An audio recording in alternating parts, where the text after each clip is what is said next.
Hi, and welcome to the Resources Roadhouse Lockdown Lowdown series. And I'm with Rick Yeates, Managing Director of Middle Island Resources. Now, Rick, you've just signed off on a busy quarter. You've completed 2 of 4 planned drilling programs, which have resulted in 3 new gold discoveries at your Sandstone Gold Project out in Western Australia. I won't take up any more bandwidth. I will hand over to you so you can let us know about those 3 discoveries and a bit of an insight as to what your plans for the future may be. Yes, Wallace, look, it's thanks again for the opportunity, and look, it's certainly been a very busy quarter.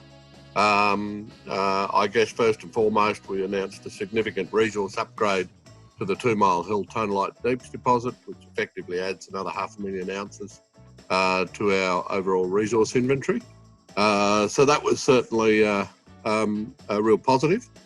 And I guess the focus more, though, has been on increasing the open pit inventory. And we embarked on what was originally budgeted as a 17,300 metre 4-program drilling campaign during the half. And we're about halfway through that now. We've completed 2 of the 4 programs.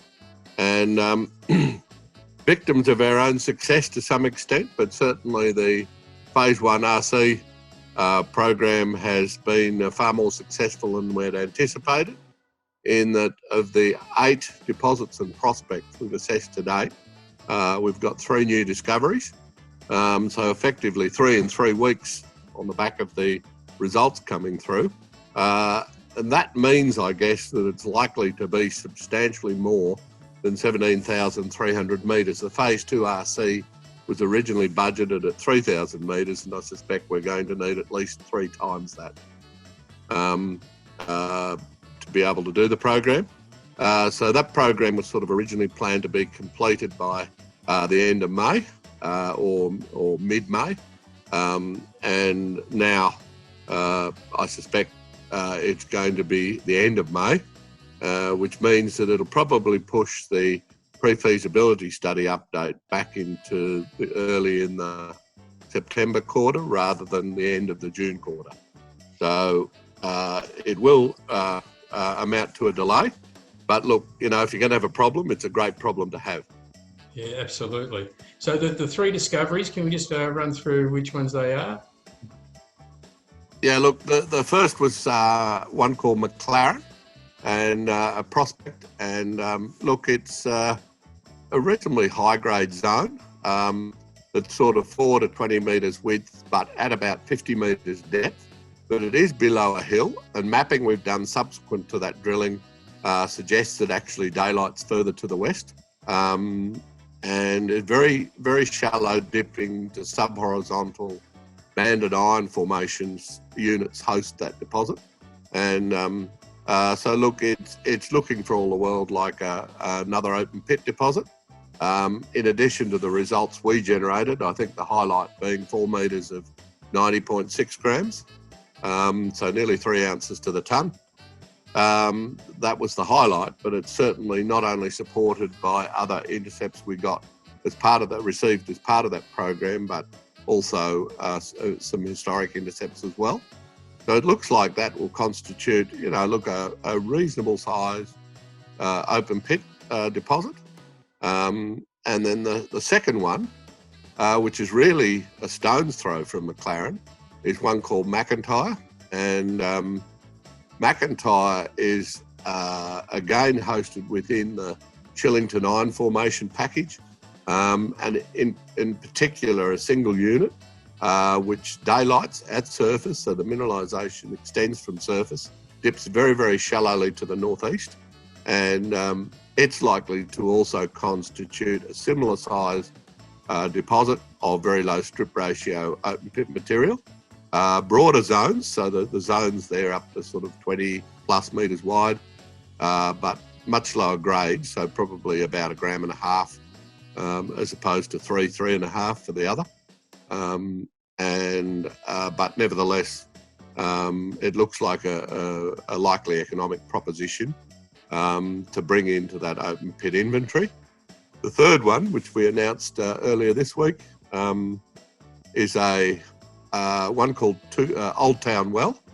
and it's located only 600 metres north of the processing plant, and I might add the other two are all on permitted mining leases within 2.5 kilometres of the processing plant. But Old Town Well is only 600 metres north of the processing plant. So if you're fit and strong, you could probably throw it into the plant with a shovel.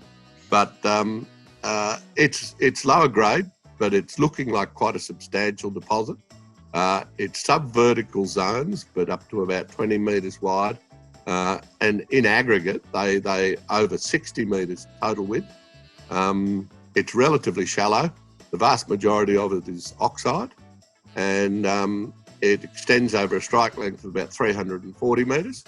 And it has a blanket of laterite sitting on top, which extends from surface. So look, that one's also looking like a relatively low strip ratio open pit, albeit lower grade, but very, very close to the existing processing plant, and again on permitted mining tenure.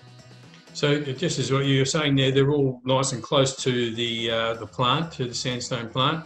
And obviously, 3 such discoveries are probably going to really take part in any discussions about the recommissioning?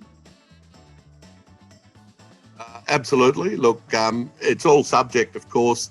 2 of those 3 deposits were drilled or sampled on 4-metre composites. So we need to do the 1-metre resampling first and foremost, and then the infill drilling to confirm them as viable deposits to bring to that updated pre-feasibility study.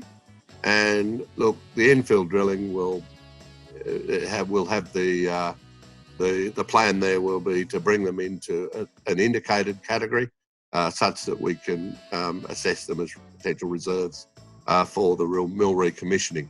But it's looking extremely positive at this stage, and I think between those 3 deposits we'll be significantly increasing that open pit inventory, which is what we're planning to recommission the mill on.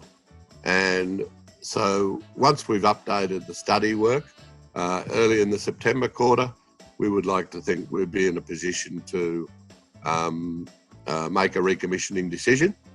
And look, subject to funding, of course, and permitting, the time frame for that refurbishment and the pre-production mining is only 5 months. So it's a relatively near-term production opportunity.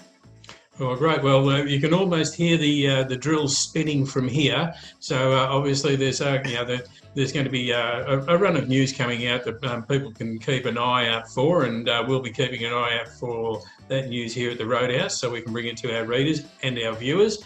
So until we do start to see all that, Rick Yeates from Middle Island Resources, thanks once again for joining us here at the Resources Roadhouse.